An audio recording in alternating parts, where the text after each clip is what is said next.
welcome to Indianomics. The Indian government has been lately talking and doing a lot to make the Indian rupee an international currency. One reason is the growing realization that India will soon be the third largest economy, probably by the end of this decade. The rupee deserves to be an international currency simply because of this. The bigger reason, however, is a push factor.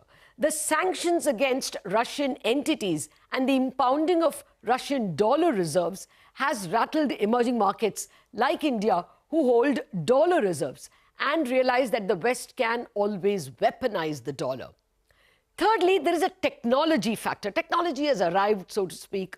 More central banks may have central bank digital currencies or CBDCs that can be used for bilateral payments without an intervening dollar or euro. Also, it is now possible to connect India's UPI to the payment systems of other countries for small cross-border retail payments. The government and the Reserve Bank have therefore taken some steps to facilitate the rupee's growing role. Reserve Bank has put out a report recommending steps that the country can take to facilitate rupee payment for exports and imports.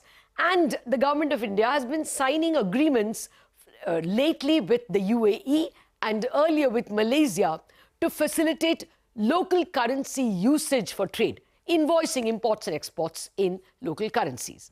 Today we are asking, what are the advantages of an international role for the rupee? What are the disadvantages, if any? How can we make the rupee an international currency in the sense of the near-term and the medium-term steps?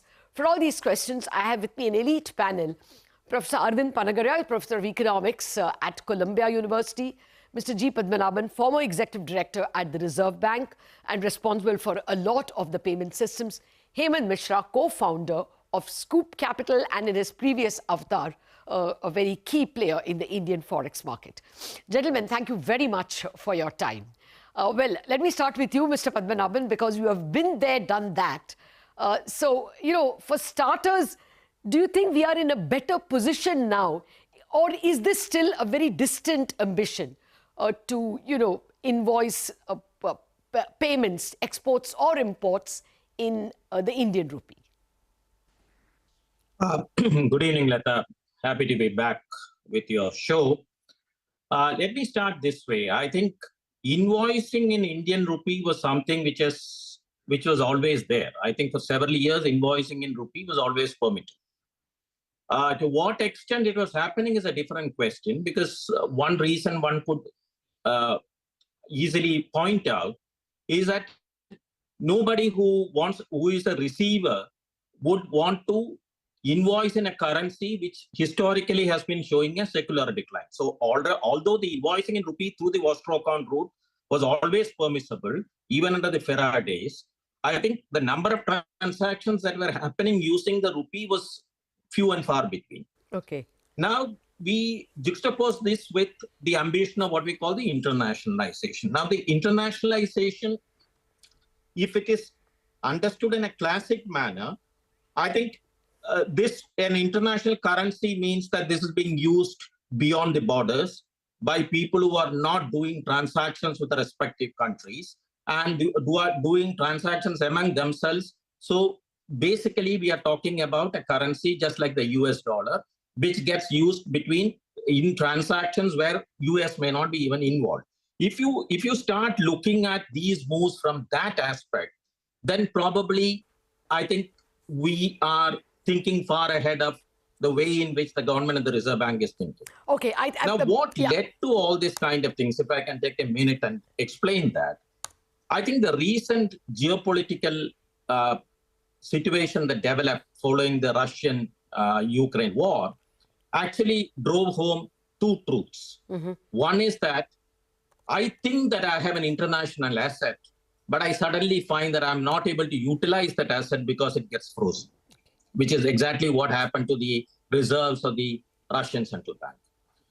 The second issue is that I think a private organization is a pure private organization that cannot be influenced because of geopolitical factors. That also was proved wrong, because once the American sanctions came, the SWIFT was not available for transactions with Russia. Now, these are the developments which the emerging markets and the other countries have been closely looking at. Yeah. So today, the steps that have been taken by the Reserve Bank of India gradually, and even if you look at the report that they are talking about it, what we are talking about is a process, not an event. So in that process, we have now facilitated the rupee invoicing. Got it. We have facilitated special escrow accounts. We are prepared to open bilateral swap lines, which China has been doing for the last so many years. Okay. So these are all the processes which have been started. And after all, if we have an ambition about rupee being an international currency, please remember that people should start using the currency for trade transactions. And that's exactly, according to me, what Reserve Bank of India and the government has facilitated. Got it. So actually, you put the first distinction on the table very well by saying that an international role of the rupee and invoicing exports and imports in rupee are two different things. International is a longer term goal, and immediately invoicing some of our imports and exports in rupee rather than in dollar could be the first step which the central bank and the government seem to be enabling. I mean, that's very good to know that this is the sequence. But before that, some broader issues. And Professor Panagariya, thank you very much for joining. And let me turn to you for that. India is also becoming, we are building tariffs. And I think you pointed that out in one of our previous conversations. We have also started building a little bit of tariff walls, which means less globalization. There are other indications that India is not prepared to go the whole hog, because we try to restrict the amount we depend on global debt. We don't want a sovereign dollar debt. So do you think even mentally, we are not quite prepared to go the whole hog as an international currency? Well, going international currency, of course, is a very distant event. Yeah. Before that happens, we have to grow much larger. And as you mentioned quite correctly, on international trade front, we have to open much wider. Now, as it is, our share in the global trade is in merchandise trade is less than 2%, in services somewhere closer to 4%. But these are still very small shares. Now, for comparison here, look at China, which has about 13 to 14% share in merchandise exports. Services is also larger than us for sure. And if you look at, who is holding yuan, the Chinese currency, as a part of its reserves, it's tiny. There's only about 2% of the reserves currently are held by in yuan. So this goal is distant. I think it is work in progress. What we are doing is the right thing to do. Because they're a part of our own evolution into a more global, larger player on the global stage. But a lot of this thing, a lot of internationalization of the rupee will happen as we grow bigger, as we open up the economy. Also, there are issues of capital account convertibility and so forth. So these are processes that will go hand in hand. And as our weight in the global economy rises, inevitably good things will happen. As an example, for the Chinese yuan was included in the SDR basket. Yes. And that is something we can aspire to in somewhere in the near future. But trade-wise, we have to grow much bigger for that to happen. Okay.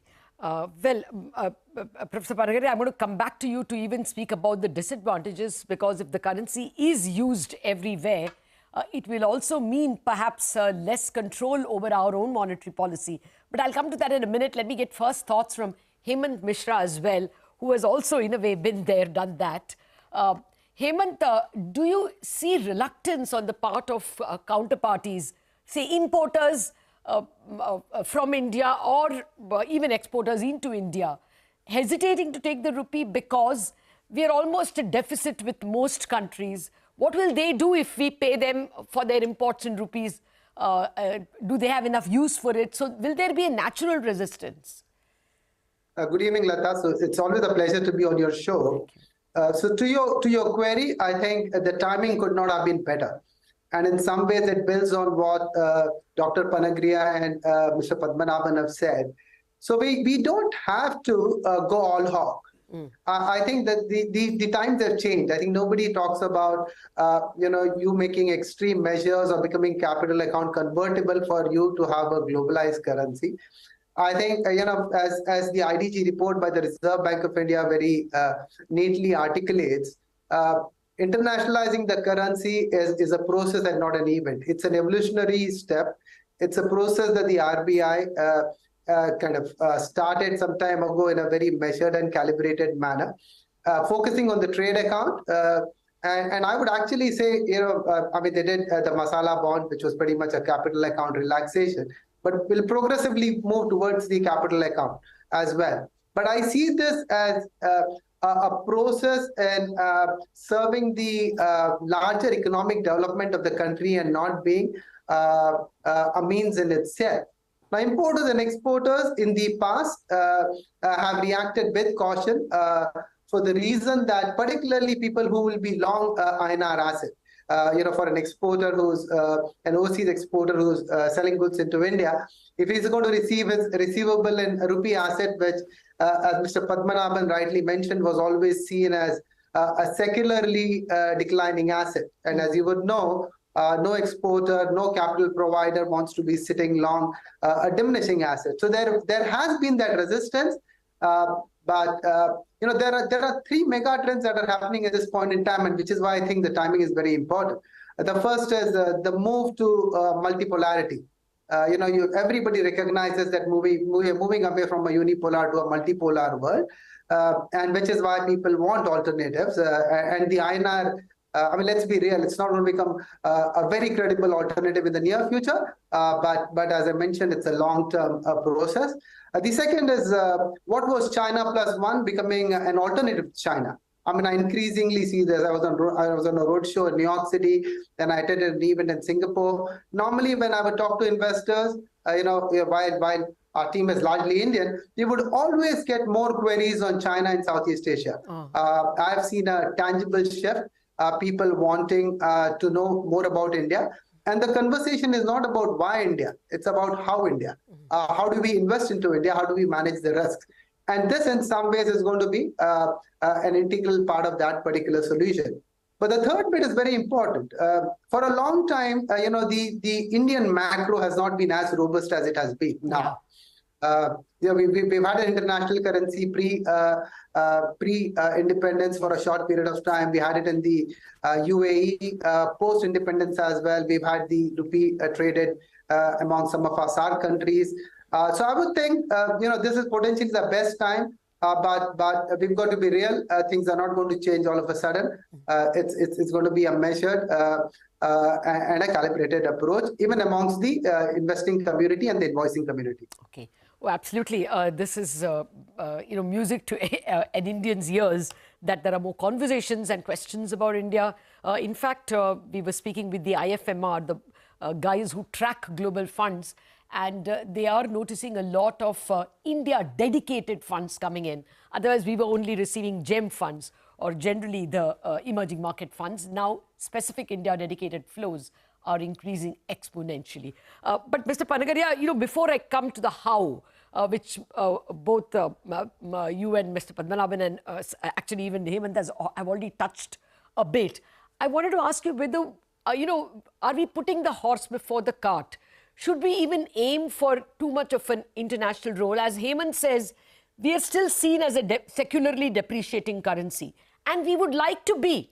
In the last few weeks, last 10 weeks, both the dollar and the yuan have been falling. And the RBI is working extra hard to continue to sell dollars to ensure that the rupee does not appreciate. So considering that we actually want to support the Indian economy, both protect from imports and encourage exports by keeping the rupee depreciated, you think this is a secondary goal, making the rupee international currency? The first is using the currency to bolster ourselves. Oh, absolutely. Internationalization is a sort of byproduct. That's how I see it. Only thing, which has made it urgent is, as Mr. Padmanabhan said, the freezing of the Russian assets dollar assets and the denial of access to the SWIFT system. That is what has really triggered this. But otherwise, evidently we have to run our macro properly. We have to run our exchange rate correctly. These goals really take precedence over almost any other as far as the currency issues are concerned. So internationalization certainly is not going to drive our policies. It is our policies which will drive our internationalization. And there are a few things that we can proactively do without risking anything on the macro side otherwise. I mean, things like, the kind of arrangements that India is trying to forge with Malaysia or with Nepal or, some of the payments that were done with Russian trade on oil in rupees. These, bilateral rupee, even if we could multilateralize that, there are payments union kind of arrangements that have existed in Europe before, soon after the Second World War and all. So those sorts of arrangements can be done, but that really doesn't impact any of our other macro policies. And that is the right way to proceed.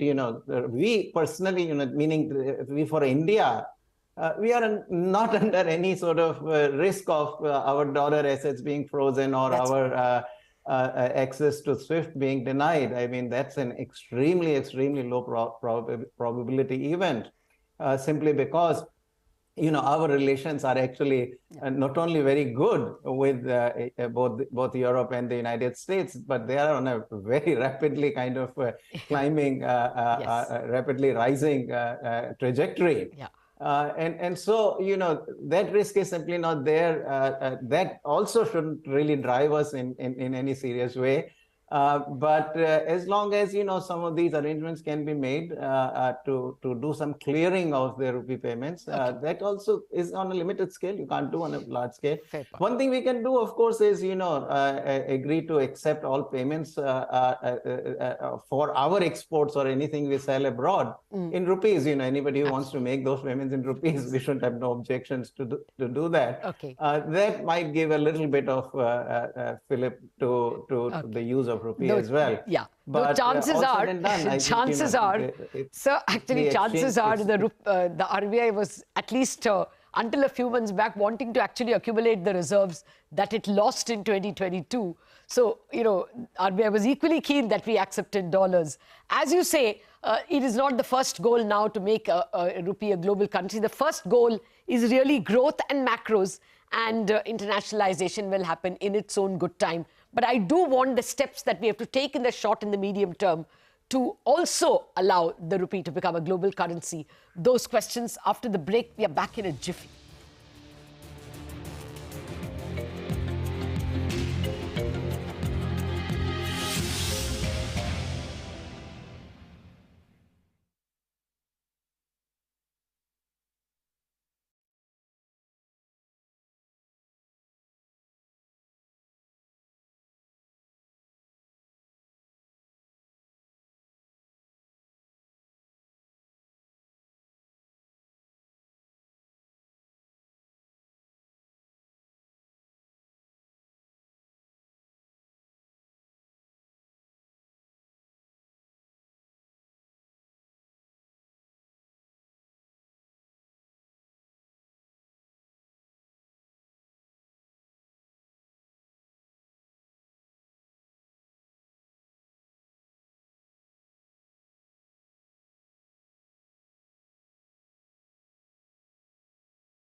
Welcome back to this special conversation on how much should we make the rupee global, and if yes, what steps should we take to make it global? That's the conversation we are having with Professor Arvind Panagariya, the Professor of Economics at Columbia University, Mr. G. Padmanabhan, former Executive Director at RBI, and Hemant Mishra, the co-founder and CEO of SCUBE Capital. Gentlemen, thank you for your patience. Mr. Padmanabhan, I think we were agreed before we went into the break that our first concentration will be on other things like, growth and macros, and internationalization will happen in its own time. What would you recommend as immediate steps that India can take?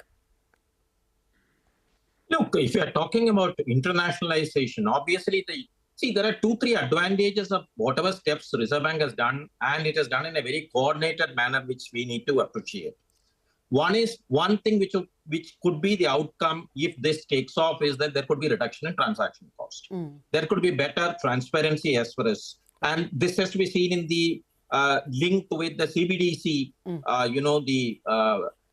the kind of efforts are happening. Because to me, my mind, as far as at least this country is concerned, the CBDC is going to have the maximum impact as far as the cross-border transactions are concerned in terms of, bringing down the cost of transaction, the speed of transactions, etc. Yes. So the transaction cost is one thing that is going to definitely reduce. The second thing, on account of this invoicing and the central banks having the swap lines, what we need to understand is something similar to, although it was not a great success, the ACU, we are actually netting dollars. The use of dollars is reducing. So definitely that's a step forward as far as reducing the use of dollars is concerned.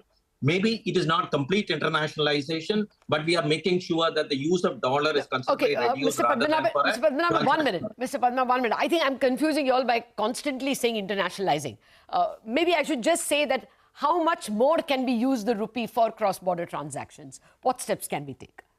No, already the steps that we are taking 2 important steps. One is for the trade, the other is for the P2P payments. Okay. And these are the important steps that need to be taken, can be taken under the current stage of convertibility, unless we talk about the capital account being liberalized further, and then talk about more internationalization for transactions. So the first 2 steps are the right steps taken, given the kind of convertibility stage we are in as of now. Okay. Hemant, there are people who obviously look at India as having too many problems, even opening a non-resident account for non-resident transactions. So do you think some of those steps need to be taken? Just nuts and bolts. So quite a few things need to be done. I mean, at the cost of sounding non-popular, India continues to be a complex place to do business. But that's kind of beyond the agenda of this particular discussion. The 3 things that are needed for one to even start thinking about internationalizing or globalizing the currency is obviously a strong macro conditions for the country. You don't want to go ahead and open yourself to whatever little risk, because it's a double-edged sword in some ways. And the report does talk about it. So you want to do it when you are at your strongest, and you want to do it from a position of strength, which obviously works well for India. The second is obviously it needs to translate into tangible benefits, whether it's transaction cost or incremental flows, whether on the trade or on the capital account. And that will only happen if people lay trust in the regulatory framework in terms of enforceability of contract and whatnot. Yes, now that again works very well for India. And I'm drawing a distinction between India and, for that matter, China, which I look at and track pretty closely. And the third is, a deep and vibrant domestic financial markets, because some of the residual flows will eventually get invested back into the domestic markets. So these 3 preconditions are already there. Okay. Now, what are the few things that need to be done? And I would break them in 3 buckets, right? The short term, the medium term, and the long term. I think the short term, we've got to do more of the same. Some of the bilateral arrangements that we've got with some of the countries. We spoke about Malaysia. There's one with the UAE. Extending the UPI network. It was a delight for me when Singapore became a signatory to it. So some of this should be done, and this is very important for us because we've got a very skewed payment profile on the trade side. I mean, we obviously run a trade deficit, but we've got oil import bill that comes from the Middle East, while our exports come in predominantly from the US and Europe, and predominantly services. So we'll have to get that mix right. Otherwise, we'll have a situation like we had with Hemant, India-Russia problem. Hemant, unfortunately, I get your point, Hemant. I'm unfortunately out of time. I have to get last one minute of thoughts from Dr. Panagariya. Do you think, sir, we have to persist with this, at least the noise of rupee as a global invoicing currency, simply because of the geopolitics? I see no harm in that, Latha. I think we should certainly do that. But ultimately, to get there, the only developing country that I see which is closest to being internationally there is China. Yes. And that is where I see, we really need to open up in a much bigger way. Our heft in international trade has to rise significantly compared to where we are today. And keep doing that, do sign the free trade agreements and with various countries, become the one in the China plus one equation. And I think the rest will follow. Okay. So that is my sort of recommendation, which is good for the economy, which is also good for the rupee to become an internationalized asset. Okay, sir, that is extremely well put. Thank you very much, Dr. Panagariya, Mr. Padmanabhan and Hemant for joining in this conversation. So let's do the big thing by becoming more and more involved in global trade, by biting off a larger chunk of global trade, by signing FTAs and maybe even this currency swap agreements. The global role of the rupee will come in its own time. On that note, we wrap up on this edition of Indianomics. Thank you for watching.